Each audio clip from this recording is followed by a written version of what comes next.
when you have to do it, when you have to hit the shot, when everybody's watching you, when, it's pizza delivery guy or PGA Tour player, can you hit the shot?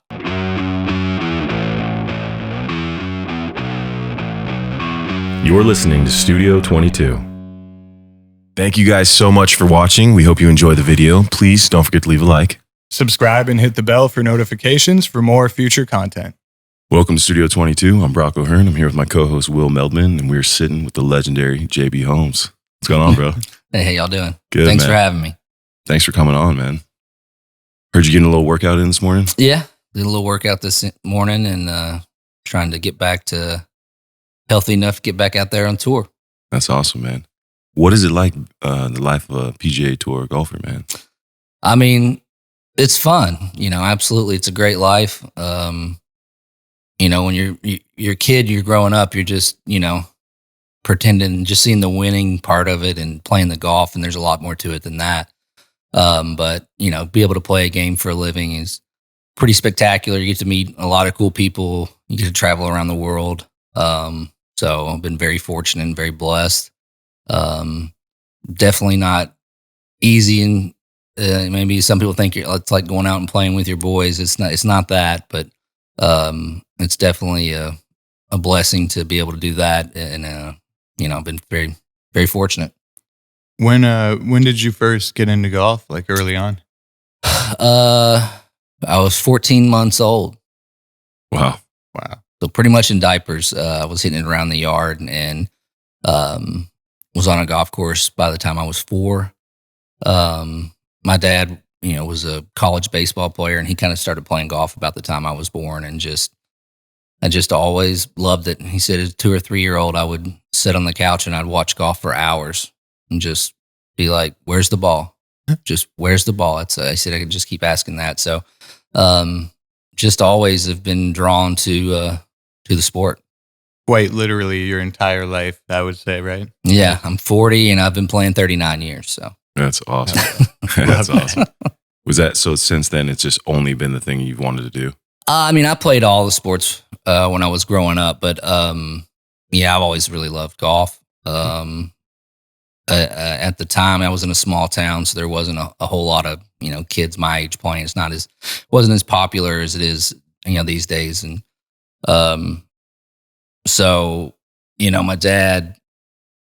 I was playing as when I was in 3rd grade, I was shooting around 52 on 9 holes. So we were a small town, and my dad knew the high school golf coach and asked him, "Hey, what do you guys shoot to be on the high school team?" And they said around 50 on 9 holes. So I started playing high school golf when I was in 3rd grade. Nice. Right. So I lettered 10 years in high school golf, and I didn't fail 1 grade. That's awesome. So, I had to be on tour for 11 years before I finally played more than high school golf. But That's wild. Yeah, it was. It's just kind of one of those small town things. There just wasn't. They had 5 guys on the golf team when I was playing. So it grew. I ended up getting more friends playing, and by the time I was a senior, at one state, and we had one of the better teams in the state, and we had won, I don't know, a ton of regionals and stuff like that. So we had kind of went from a nothing to, and it kind of continued on. They've actually, in the last couple of years, they'd won state 2 or 3 times. So kind of starting with us, the little Taylor County in Kentucky has kind of turned into like a golf powerhouse. Oh, wow. And there's been a lot of D1 players come out of there, and also, D2 colleges. So it's just, I think there's 20,000 people in the town, and maybe 35 or 40 in the whole county.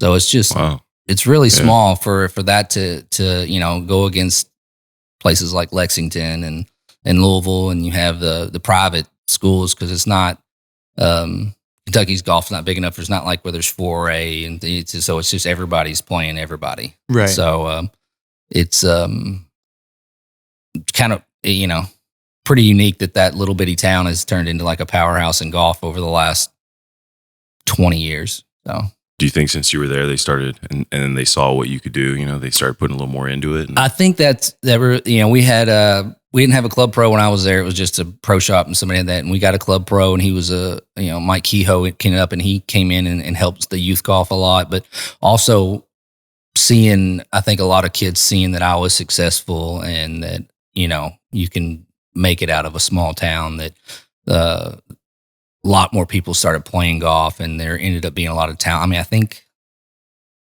right now one of the top 5 recruits in the country is in Taylor County right now. I think he's going to Alabama. Wow. Yeah. Wow. So, he has a chance to be on tour.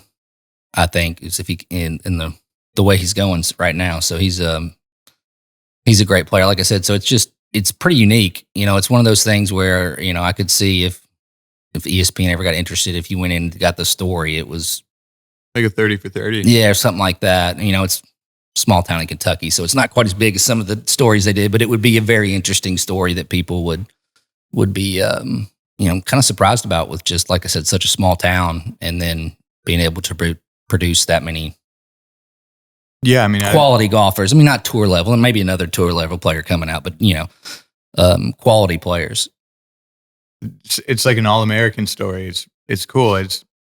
I love stories like that where the odds and numbers are against you, but you just make it happen and kind of create a legacy and inspire the next generations, right? Yeah. And if you went and saw our golf course too, it's not, it's really not much. It's 6,400 yards and little bitty greens, and the greens are super slow. So I mean, it's just a little.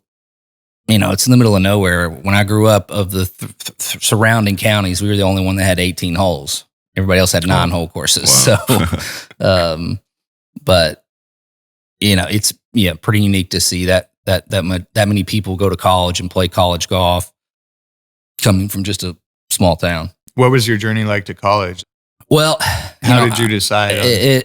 Growing up, like I said, I played baseball.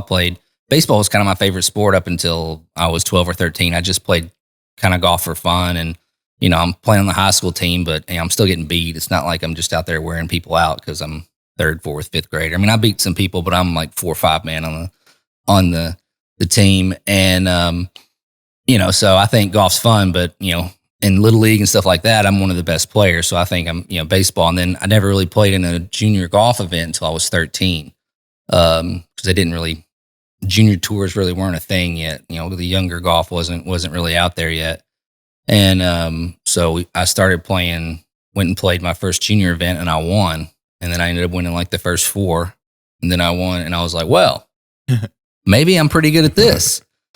So, that's kind of where it started, to where I was like, oh, okay, well, maybe I could go to college or something like this, And, in the backyard, always hitting it when I was younger, was playing against Jack Nicklaus and stuff like that. But, I'm a realist, so I was kind of going in steps, You can't just go from high school golf to the tour. And I thought, well, if I can go to a good college or whatever. So I played, won state as a sophomore in high school, made all state 4 years. But I basically just played junior golf in Kentucky. I didn't do the AJG as much. It was pretty expensive. I didn't want to, my dad had a good job, but I didn't want to lose my whole summer with my friends and cost my family money by traveling all over the country. I mean, I think if I really would have wanted to done it, my dad would have, figured out how to get it done, but I just didn't do that. There was a couple local ones, I tried to get into the AGA in Kentucky. I think it was my sophomore year, and they said, well, you're not ranked or whatever, so we can't let you in, and so maybe next year. So, I got into that one finally next year, and I got 3rd in that event, and then that qualified me for another one. So I'm just playing in a couple, but, I played against, when I did play in a couple of them, there was a couple I was like, oh, this kid's ranked like 5th in the country, and I just wore him out. I was like, this kid's 5th in the country? Are you kidding me? I was like, I hit my driver 60 yards past this guy.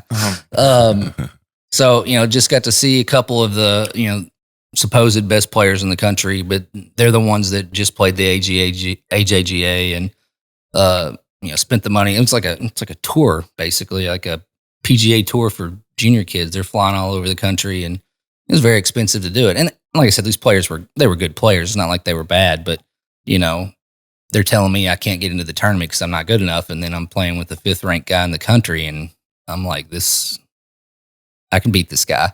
Yeah. So because I didn't play in a bunch of that, I didn't actually get recruited a whole lot. In fact, I had a lot of schools tell me that I was not good enough to play for them. Georgia being one of them. A couple other SEC schools. I think Tennessee said that too. And so basically, I was recruited pretty much by all the colleges in Kentucky. And Ole Miss recruited me. There was a guy there that saw me at one of the AJGAs, and just ended up deciding to go to Kentucky. Kind of came down between Louisville and Kentucky, but I've always been a Kentucky fan. And actually, there was a new coach at Louisville, and he just kind of rubbed me the wrong way. Was a nice guy, but he just kind of says, I just don't know if that's going to fit with me. And they had and it's kind of funny. I mean, Kentucky had a coach, but he was only a part-time coach. He didn't even, he was basically a club pro somewhere else. And being Kentucky, it was weird. They really hadn't put much money into the golf program. And I thought, well, they'll either go full-time here, hopefully soon or whatever, or this guy probably won't be around that long that recruited me. So I ended up going there, and I got a full ride, which you don't usually get that in golf. So that was a big offer because you only get 4.5 for like the whole team. So we went there, and then college is free. So that's awesome too. And ended up the coach that recruited me or ended up signing with ended up getting fired or decided to go another way, and they went to a full-time coach. So they hired a guy that came in, and he ended up being fantastic. He's still there, Brian Craig. So we went there, and when I showed up, Kentucky was ranked like 138th or something in the country out of like 150 D1. I mean, it was wow. We were terrible. Yeah. But we had another kid, couple kids coming in from Kentucky, and by my senior year, we were top 10 in the country the last 2 years. Damn. Oh yeah. So, you think you had anything to do with that? I helped, but you can't do it by one person. We ended up getting some, like I said, we had some Kentucky kids that played well. We had a kid transfer that we played high school golf with, and in the summers we played with him. Like, dude, you need to come to Kentucky, and so he ended up coming up, and coach recruited a couple more good players, and it was just it was fun, getting to play team golf. And like I say, I think we went from my first year. I think we were around. I think we got to about 60th in the country my first year, and then we were about 40 my third, and then top 10 the last 2 years. That's awesome, man. So and then they've done pretty. We won SEC championship my senior year, and that's the first time that Kentucky had ever won the SEC championship in golf. Oh my God. So that was cool. I got SEC Player of the Year that year. You definitely had something to do with that one. Yeah. Yeah. 4-time All-American. So it was college was great, and that's kind of where I went up to the step. I was kind of coming from high school. I was like, okay, I didn't get recruited that much. Let's go. Kind of jumped ahead of myself here. I said, all right, let's go to college and let's see. This is SEC. This is going to be great. So I go up to practice. It hurt, strained my rotator cuff like the month before that, and I hadn't touched a club in a month. Damn. So I'm going up to like qualify, like, because season starts pretty much as soon as you get there, and I'm like, all right, this is gonna be SEC. These players, I know they haven't been the best in the SEC, but we're D1 here. These guys are gonna be great like that. And then I win the first qualifier by like 12 shots, Oh. and I'm like, okay. All right, well, they're not the best in the country. So we'll go to my first tournament, and we'll see the competition or whatever like that. And I got like 10th in my first event. I'm like, okay. Actually, it was just down the road. It was at Legends here in Nashville. Oh wow. And I was like, oh, okay. Well, maybe I'm a little better than I thought I was. So I was best player in Kentucky, but Kentucky's a small state, and and it just kind of grew from that. I ended up winning a couple events my first year and got, third team All-American my freshman year, and was the number 2 ranked freshman in the country. behind Ryan Moore. So, Oh, yeah. So that, kind of went from there. And then I was like, all right, well, let's keep going. And I qualified for the US Open my sophomore year of college at Olympia Fields in Chicago. So, and I went there and I played with Chad Campbell. He was like 10th in the world, I think, at the time. And the guy was good. And his wedges were great. And, I shot bad the first day, shot 75, but I shot 69 in the second round. Ended up missing the cut. But breaking 70 in the US Open was a pretty big deal. Yeah. And that's kind of when I was like, all right, I said, I can do this. I can play out here. I mean, I can play with Chad Campbell. I mean, he was better than me at the time, and there was stuff I knew I needed to get better at. But I was like, I can play on tour. And that was your sophomore year? Sophomore year. And that's when I knew that I could do it. I had to, obviously need to improve and get there, but I knew I could do it. And, everybody's like, college is the best time of your life. My senior year, I was just ready for it to be over. I was like, all right, I'm ready to go and see what I can do. College has been great and it's been fun, but, a lot of the guys will say, oh, it's over and after nationals. And I'm like, I'm glad it's over because I want to go see what I can do. Yeah. And then I ended up waiting a little bit longer because I had a chance to make the Walker Cup team. So I waited till the summer until they announced the team. I ended up making the Walker Cup team, which was awesome. And we got to play. It was in Chicago at Chicago Golf Club. Oh, I played there with once. Yeah. Oh, so we went there and played beautiful. That. And it was a phenomenal. It was. I shot horribly. It was really hard, but it was fun. It was ended up being really an epic Walker Cup. It came down to we were back and forth, and came down to the last group and the last hole, and we ended up winning. Jeff Overton won, and I had a match where I played with Gary Wilstenholm, I think his name, and he was like a career amateur, but it was just opposite games. Like he was like 6'2" and skinny, and he hit it like 200 yards off the tee. I was hitting it 100 yards past this guy. And then he'd hit 3-wood in there to like 15 feet and make a birdie. Oh my God. And I was hitting like wedges. It was crazy. And I ended up beating him. It went down to like the last hole, but I think I shot 64 on my ball and he shot like 65 or 66. Wow. Yeah. Damn. But it was just, back and forth. He made an eagle on a par 5. I had it 20 feet for eagle and he makes it from off the green. And then I missed mine. And then the next hole I made a 30-footer on him. And it was a great match. At the time I was being recruited by, some agents and one of the agents said that was the best match I've ever seen. That's so awesome. it was a great experience and we won. So at the end, so that was really cool. And then after that, I turned pro, and the way I turned pro I was back at college playing at the practice round, and my agent called me and was just like, hey, somebody dropped out of this pro-am in Kansas City, would you go over there for $5,000? And I'm like, I'm in college. I have no money. I'm like, $5,000. It's like, I'll go anywhere they need me to go. It's like, when you get on a plane in an hour and a half, I'm like, yes, I'm leaving. Yeah. I've been there. I get it. So it was cool. And, it was my first, so technically I turned pro then but it was a pro-am and, nobody ever heard of me. And there was some other pros there. So, that was cool. And then Q School was getting on the tour is the hard problem. It's actually probably harder to get on the tour than it is to actually keep your card. You have to have some breaks. And at this time, as a college kid, I don't even know if there is even a way now. I think it used to be there was Q School, and that was the only way. Right. So, and I had no status, so I had to go through all 3 stages. And that was it. And if you didn't play well and you didn't get your tour card, you got to wait a year. You can do Monday qualifiers and stuff like that, but I think 1 or 2 people have ever done that. Is it like the Corn Ferry now? Where it's the Corn Ferry tour, but you still have to get status. It's not like just, oh, you're a good college player here, you can be on the Corn Ferry tour. You have to get to like 2nd or 3rd stage of tour school to even get that card. Okay.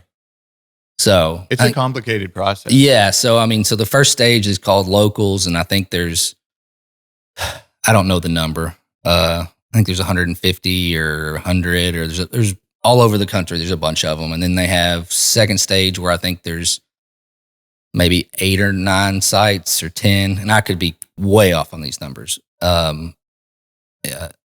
And then the third stage is just one, 210 people or something playing a tournament. Yeah. So go through first stage. Like I said, you got 4 rounds and you got to play good. And if you don't, you go home, and you got to wait a year, figure out something else, or go play Hooters events and mini tour stuff where you give them $2,000 to play and the winner gets 8. So, I mean, it's just no money. You're just biding your time until Q school comes back.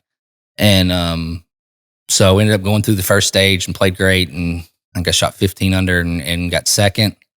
And then second stage came, and that's really the big one. You gotta, if you get through second stage, then you'll get some status on the Corn Ferry Tour. At the time, I think it was the Nationwide or something else, but you get a status if you fit to get through second stage. But that's also where all the tour players start coming on, where if they didn't keep their card or whatever, they basically will start in second stage. Okay. And they take 20, I think, from the second stage of each stage. And, played great there, started out great, and shot like 68, 67. It was a very difficult golf course, had a big lead. And then I think I shot 74. And then the last day I was, coming in, and I think it was like 6 over through the first 6 holes. And I'm just like, I'm going to blow this. I can't believe this. I actually have this golf ball and I'm talking to it. And I'm like, please if you just start going in the hole, I'll keep you forever. I'll never get rid of you.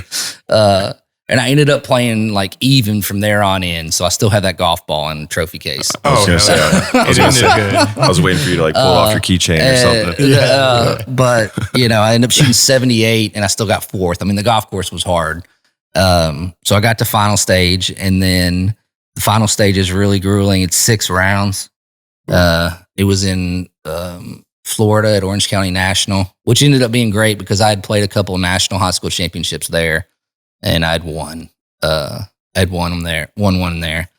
So I knew the golf courses, which was great. And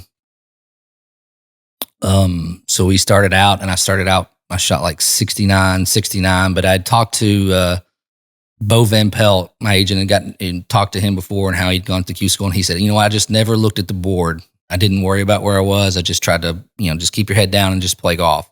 So that's what I did. So, I shot 69. I said, I'm probably 50th. Just kind of always just say, you got to keep playing well. And then I shot 68 and I said, maybe you're 30th. And then I shot 67. And then I was like, okay, well, maybe you're 25th or something like that. And then I shot 66. Ooh. And then I was like, okay, well, maybe I'm probably 15th. I probably got my card, but it's tough. And then, but the people wanted to talk to you after the round, the news reporters and stuff like that. And I said, well, I don't want to talk about score or anything. You can just like that. And before I finally, the final round, I finally glanced at the board and I had like a 4-shot lead. Oh, so it was, so, that was like, okay. And then I had a new goal. I was like, well, I've shot in the 60s all 5 days. I was like, I want to shoot in the 60s again today. And, birdied the first hole and ended up birdieing the last hole and shot 69. And I won by, I think I shot 26 under. Then there was one guy, I think I shot like 22. And then third place was like 17. And then everybody else was like 15. So really, right. I was pretty far ahead of everybody. And after it was all over, I looked at it. I could have shot like 82 on my final round in each stage, and I still would have got my tour card. Oh yeah. Did you? But it's still, it sounds like I did it. It was easy, but it was just so stressful the whole time. Like the 6 rounds, you're playing for your life basically, and you just, it's like.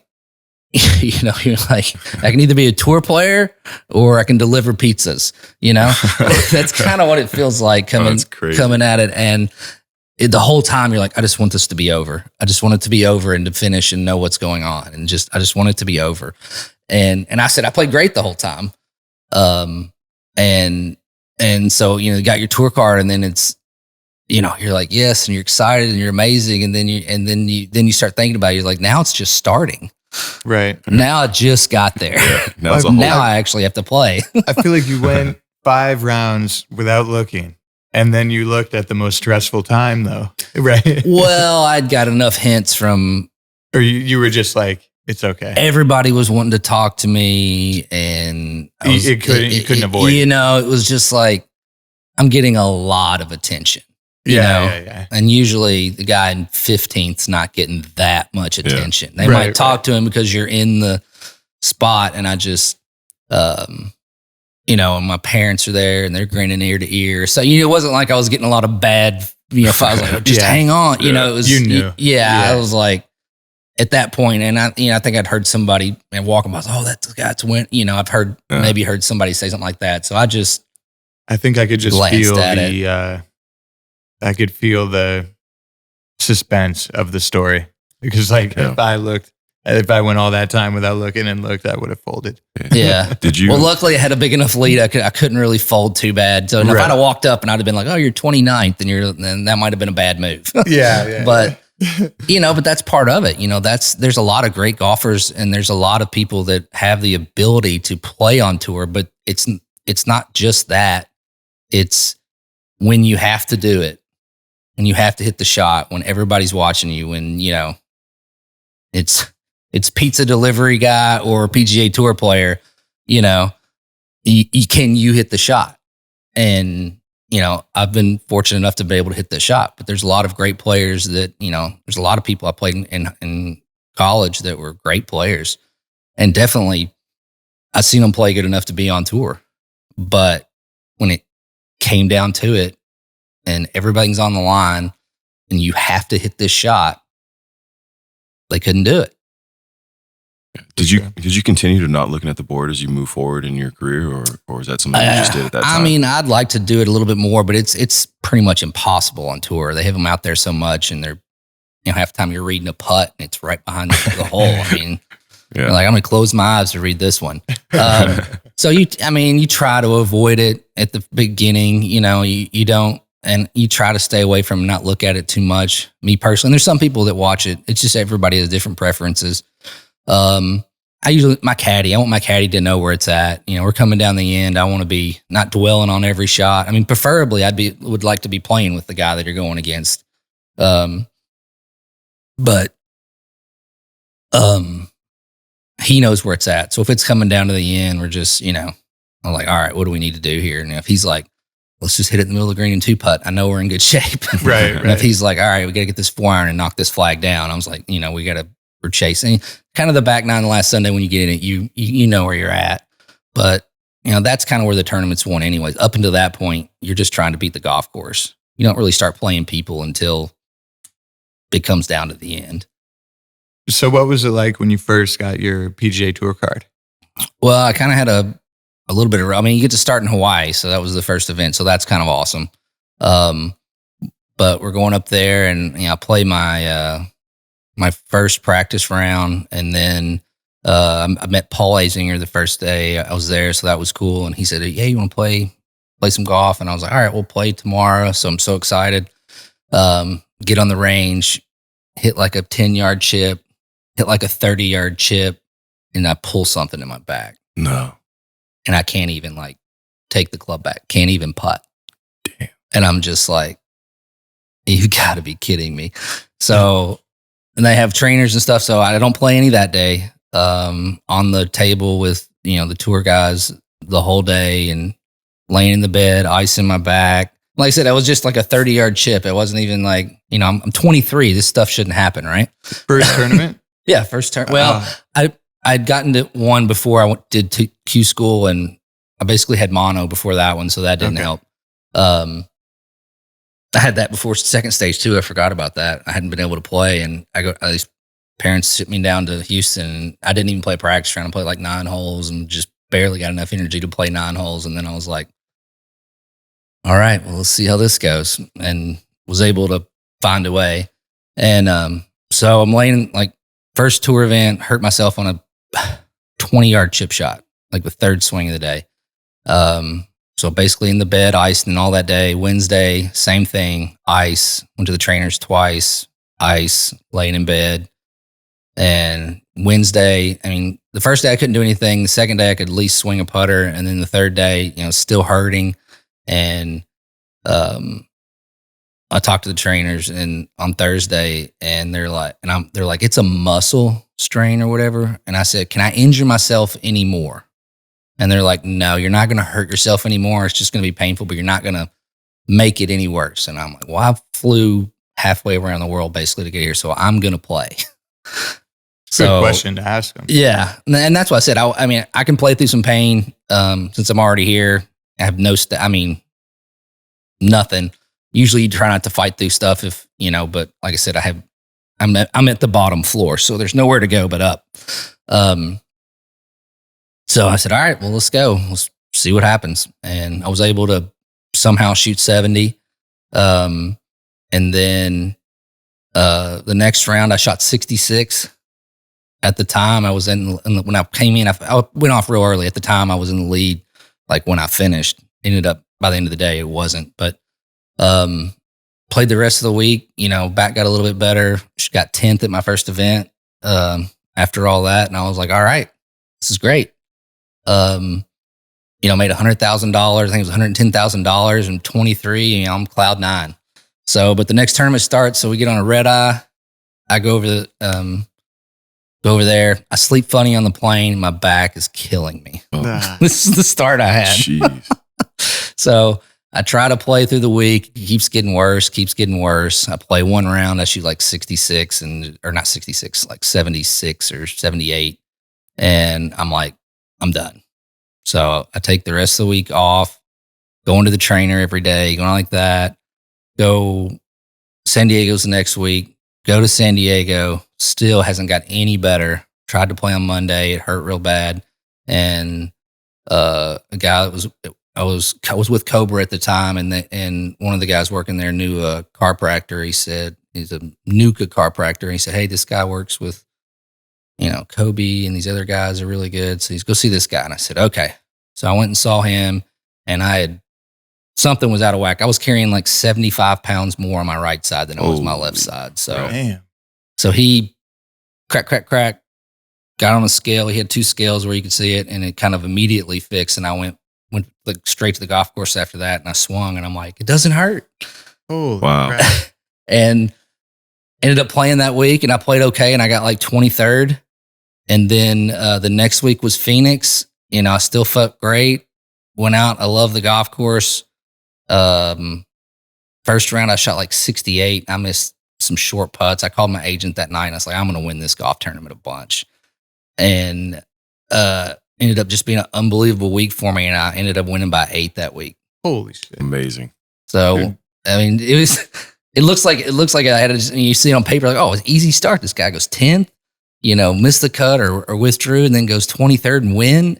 But there was some weird things happening there in between. So, just kind of, when it was the fastest to $1 million, win my 4th event out, and it was just, fastest to $1 million at the time. Yeah, it might have been broken by now with the money being a lot more, but that's amazing. Literally like an incredible metric for like one of the best starts of all time, right? I mean, that's just like coming in hot. The definition. Exactly. So, and then the rest of the year was kind of, he was kind of down. I didn't play as good as I wanted to, but it was just it was just such a, basically, the Q school's in like October or whatever. So, I mean, I went from not having a job to being a PGA Tour. I mean, Walker Cup, nothing, get your tour card, millionaire. Yeah. And like, went from pizzas to like millionaire 3 months, So, it was a lot to take in. And, but it kind of came easy at the beginning. And I was like, this, it's going to be easy. I'm going to win everything, and it's not that easy because there's the best players in the world. And I was playing great at the time. And, so after that, I had a little bit of a lull, and just because also I kind of got to, your dream is to win a tour event. And I got there so quick. It felt so, it wasn't quick. I mean, I've been playing since I was 14 months old, but Yeah. it just kind of happened so fast. Like the other stages were slower, and it was kind of like, oh, hey, you get your tour card. Oh, hey, you won. You know, it wasn't like, you know, hey, you get to college and we won SECs as your senior year. And it was, you know, there's process. So, and then being alone on tour, you play team golf your whole life. So I struggled a little bit with just being, by myself a little bit on tour. And at the time, like, there's a bunch of young kids now. It seems like kids come out of college and go pro all the time now. But at the time, I think there was 3 people under 27 on tour. Oh, wow. So it was a different time at that point. There just, people weren't coming out of college and being on tour. It just wasn't happening. So there wasn't really anybody my age. And I had an old caddy at the time. I wanted a guy, the veteran like there. So he was like 60 and I'm 23. So it was just, it was kind of lonely, you know, traveling. And that was before the phones and everything. So, I mean, I'm getting paper. I remember the first time I was in Phoenix. I mean, it's 2 a.m. in the morning. I call my dad. And I'm like, hey, I'm lost in Phoenix. I don't know where I'm going. You know, because that's where you could print it out on the computer, but the phones with the iPhone and stuff wasn't out yet. MapQuest. Yeah, I mean, I walked. I got my car they picked me up at the airport. I got my car at this place, and the guy, and he goes, and I'm like, how do you get there? And he's like, oh, you come out of here, and he literally goes, and you go right, and you go down like this, and that's the opposite direction you're supposed to go. Oh, as the guy that I asked. So I just go straight ended up in the ghetto, basically. Yeah. And I was just, and it's like, it is one, you know, 23, first time I've been alone a lot by myself, and driving around Phoenix at 2 a.m. and I have to call my dad, and he's on the plane typing out like the MapQuest those days, trying to tell me where to go. And I finally get there, but it was, so you just run into a little bit of that, for me anyways. And, like you said, everybody, you know, I had some guys, and they and everybody there was on tour was super nice. But when you get there and like, oh, hey man, you're a rookie, if you need some help, whatever, like that. But those requests stop pretty quick when you win your 4th event, you know, because you play with some people that haven't won, and they're like, oh, we'll help you out like that. And then you win. And it's not like they wouldn't have helped me if I asked, but they didn't. Not offering. It was the offers stopped. Yeah. So, but it was a cool, you know, like I said, it was unbelievable to be able to come out and do it that way. And then it was some growing pains. I guess the sophomore slump. The next year, I didn't play all that great. I think I finished 124th on the money list or something. I had my card for 2 years, but I wanted to keep it. Going to the last event, I was like 130, and I was like, I got to play good because I don't want to finish out of the top 125. Even though it doesn't matter, it was just kind of a goal, and I ended up getting like 9th my last event and coming in. So that was good. And then the next year, I actually had a buddy of mine that played high school golf with come to the bag, and that was kind of always the thing. It was, hey, if one of us don't make it, then you know the other one will be the caddy. And we kind of talked like that when we were kids. So he came on the bag, which was awesome, and he's one of my best friends, and he's still on the bag, which is awesome. Oh yeah. And so we came out, and I ended up winning Phoenix again that year. That was like the 4th event that year. He was on the bag, beat Phil Mickelson in a playoff. Yeah, I wanted to hear about this. Yeah, what was that? So like? It was awesome. You know, it was, I had a good league going into it, or I was in the league going into it, and I watched Golf Central the night before, and nobody picked me to win. They're just like, oh, this kid can't hang on, blah, blah, blah, blah. So that pissed me off. Ended up being a cold day, was coming down to the end. Phil, you know, went off, and I think he shot like 8 under or something crazy. And, you know, came back and ended up tied me, and I was coming down to the end, and, felt like I had to go to a par 5. I probably should have. I had awkward yardage on like 15, and I ended up pushing a 3-iron, hit it in the water. I think I made a bogey, but Phil was still going, so I thought I had to make more birdies. Parred that one. The short 17. I parred the short par 3 after that. The next one was the drivable 17, the par 4. Hit a good shot just in front of the green. Hit a chip where I wanted to. It felt like it skipped a little bit more than I wanted to. It ended up being about 8 feet. And at this point, I'm 1 back. So I feel like I really need to make this putt. Hit it right where I want to, and it just doesn't break. rolls right over the edge. And so now I'm kind of disgusted. Like I've kind of blown this thing, but luckily 18 was one of the easiest driving holes in the world for me, because it was like 315 was the last bunker at the time, and I was at my age at that time, I was carrying it like 320. If I really went in, I could carry it 330. So it was basically just close my eyes and swing as hard as I can on that hole, and I had 100 yards both directions. So I just swung as hard as I could, ended up pulling it. It wasn't a great shot, but it was in the rough over there, and I had a wedge out of the rough to a front pin and had to get up and down. Hit a wedge in there at about 15 feet. Nerves was up there, kept backing off, and I finally just said, screw it, just hit this putt. Just hit it. Just hit it, and whatever happens, happens. I hit a great putt, went in the middle of the hole, and I got to go in a playoff.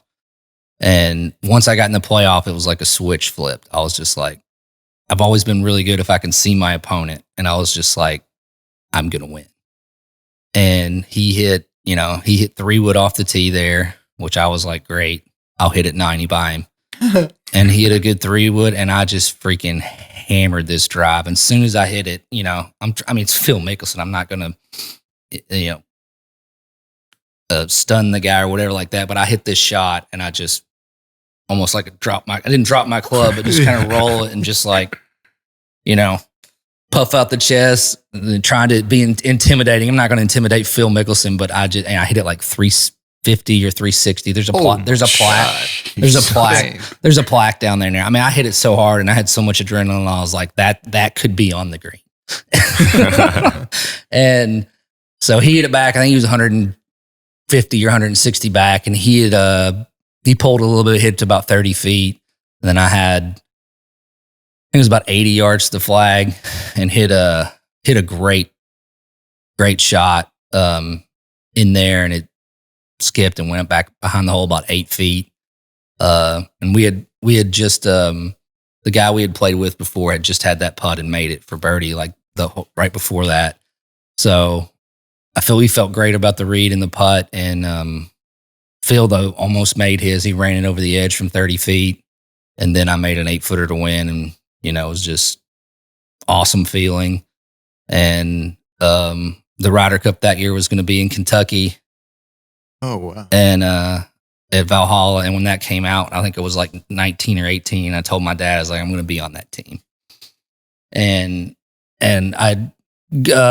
Azinger, I'd got to be friends with him a little bit, and he said he wanted me on that team. He wanted me to make that team too, because I'd loved Valhalla at the time. It was my favorite golf course, and I'd played it a ton and really liked it. And being in the home state would just be, kind of dream come true type stuff. I mean, who has that opportunity to do that? And so that win helped. Played okay the rest of the year. PGA Championship came up. I played awesome. I was leading after 2 rounds there.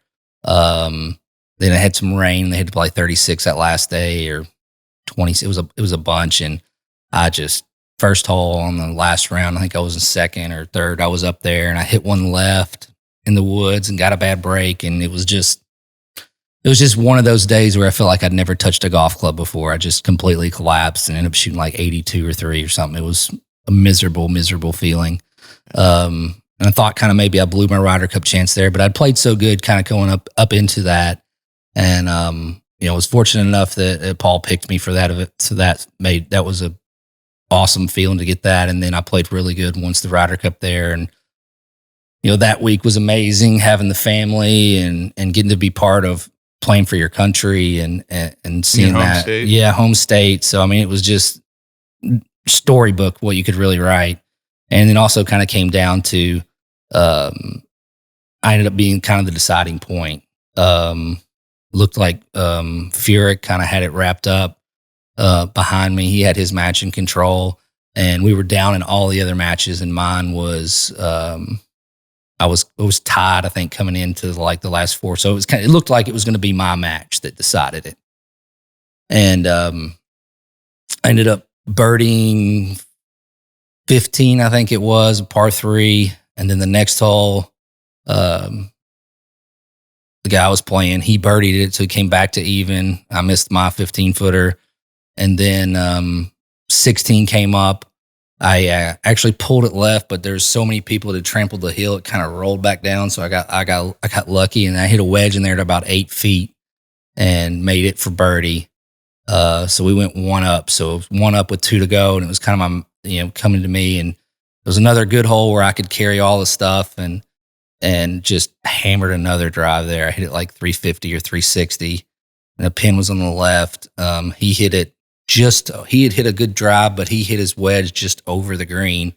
And I had like 77 yards. I had a 64-degree wedge at this time. And I'm like, just green light. Let's just go for this flag. And I hit just a perfect wedge, hops up there, goes back the hole, and it sucks back to about 1.5 feet. And was able to make that to win the Ryder Cup. Basically, Jim actually missed the putt. A 5-footer on the hole before that would have close smashed that would have technically made mine the winner. But then he was up 2. He was dormy. He apologized later. He's like, I'm so sorry. You should have been the one that finished the point to win it. But so I finished and then just sat there on that green and watched Jim come in, and he closed out the Ryder Cup. So it was unbelievable. Really hard to describe that feeling. And then once we kind of won, the people that were down there, the matches, they kind of came back and got some points too. So, but at the moment, it was all on my match. And it's awesome to be able to come through in a moment like that and stage like that. And with family and everybody around, it was unbelievable. To win the Ryder Cup in your home state and your home country, that's phenomenal.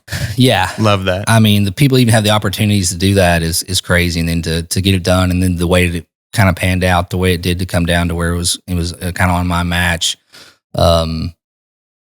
Just crazy. I mean, and this is just the first 2 years of my career. It was kind of all this stuff where all these dreams had come true and stuff had, happened so quickly. So it was unbelievable. So much happening early on and at once. It's pretty cool. Yeah. How do you feel about the Troubadour Club?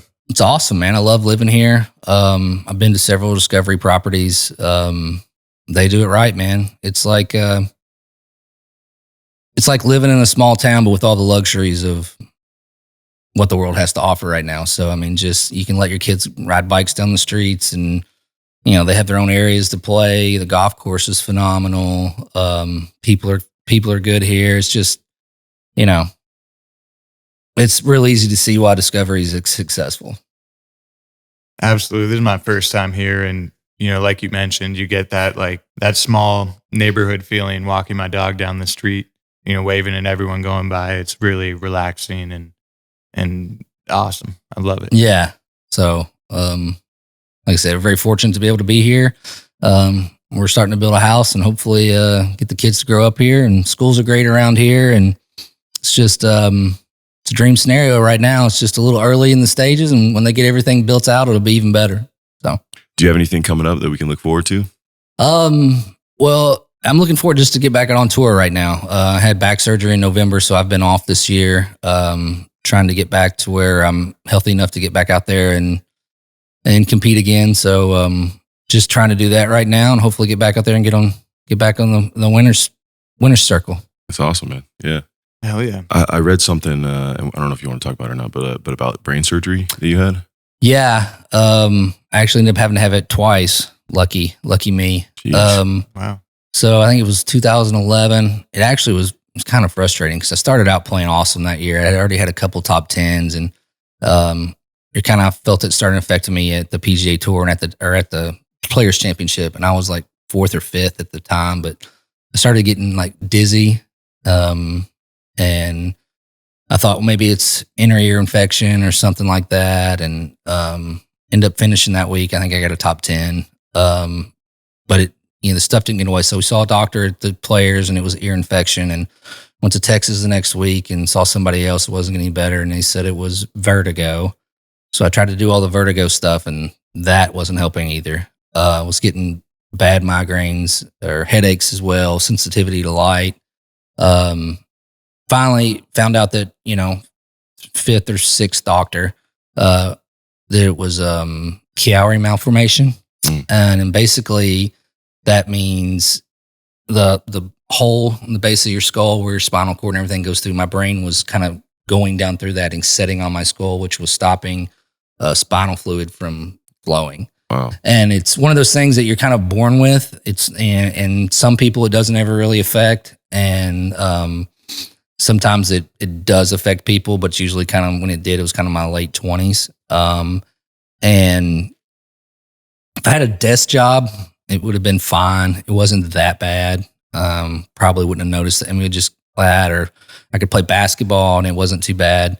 But, I'd be playing golf and I'd be hitting it fine. And then I would just lay the sod over one. I'd hit like 2 inches behind it. I mean, the last tournament I played, I had to start wearing sunglasses. Like I said, I was sensitive to that. I never done that before. And PGA Championship, like 2 under through 4, hammer drive. I'm hitting like 6 iron into this par 5.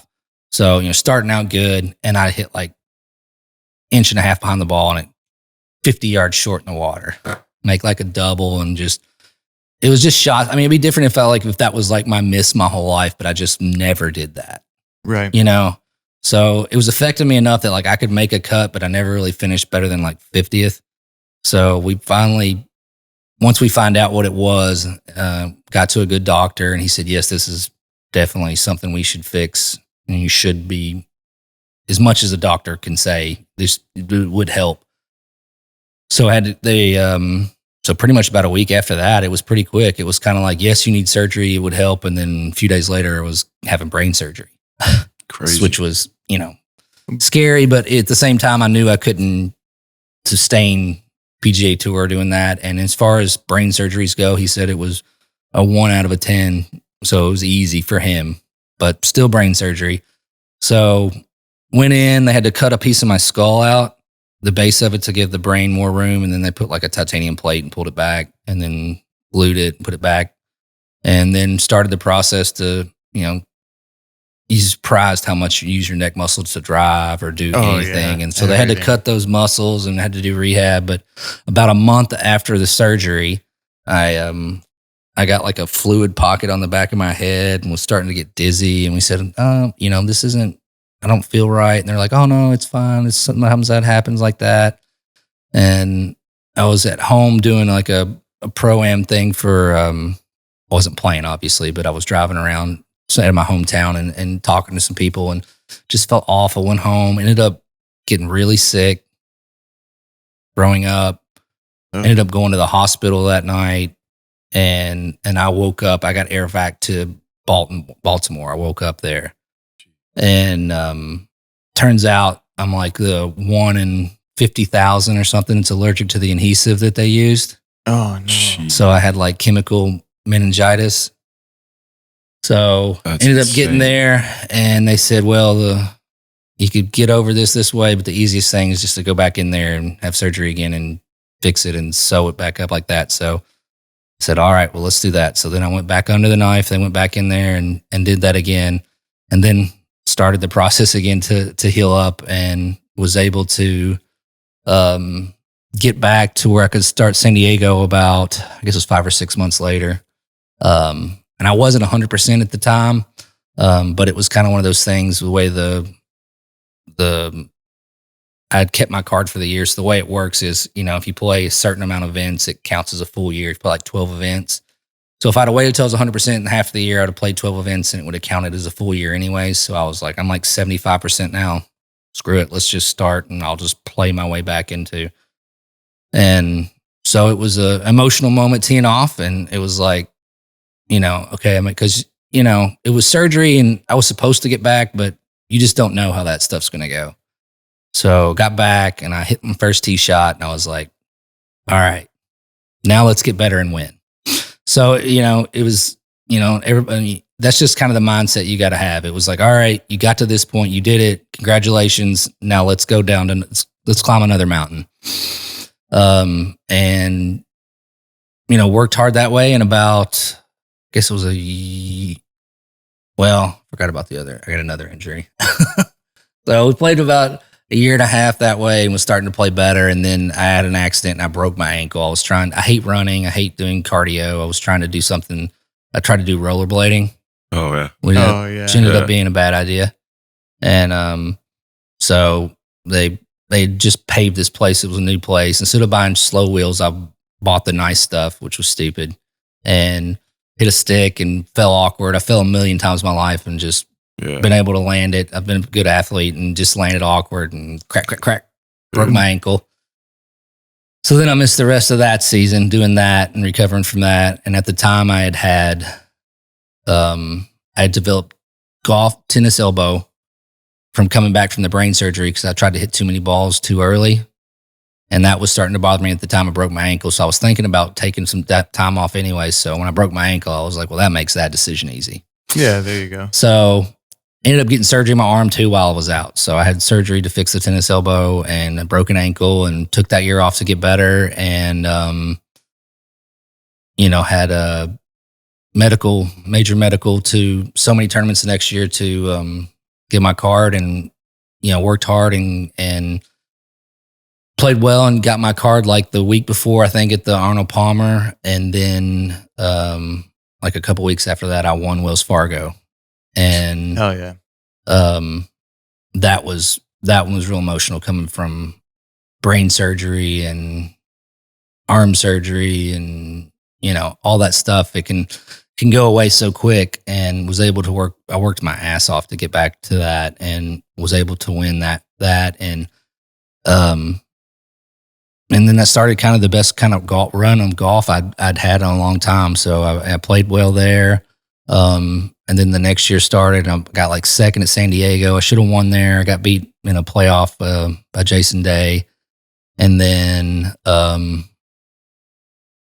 World Golf Championship in Miami. I should have won that one. I had a 4-shot lead going into there, and one guy could catch me, and the golf course was super hard.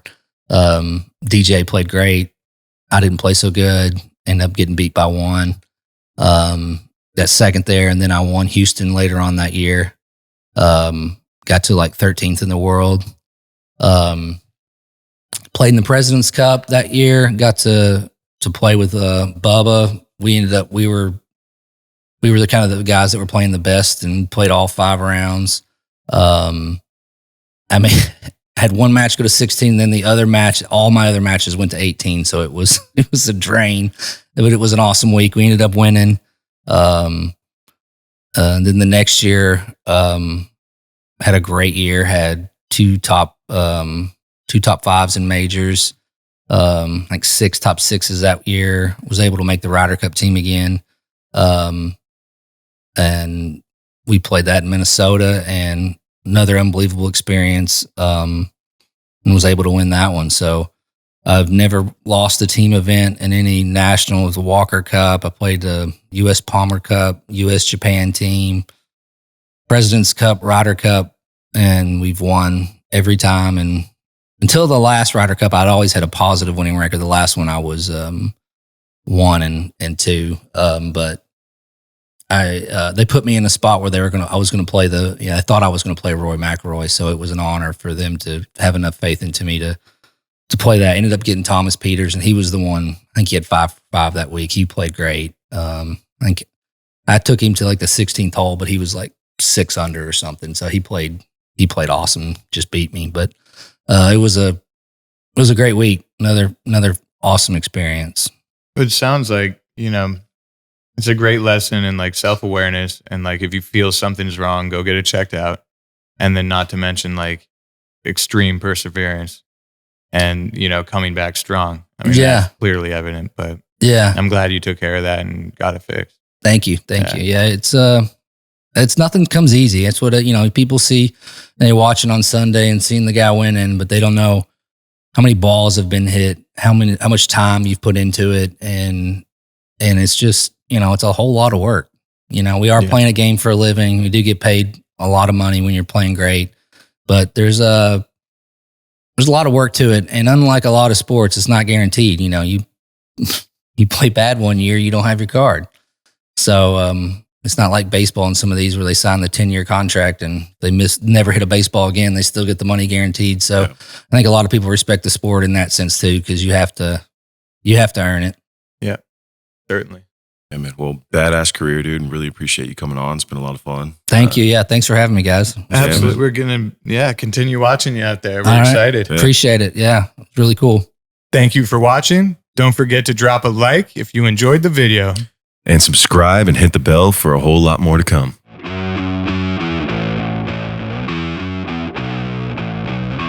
Thanks for tuning in to Studio 22.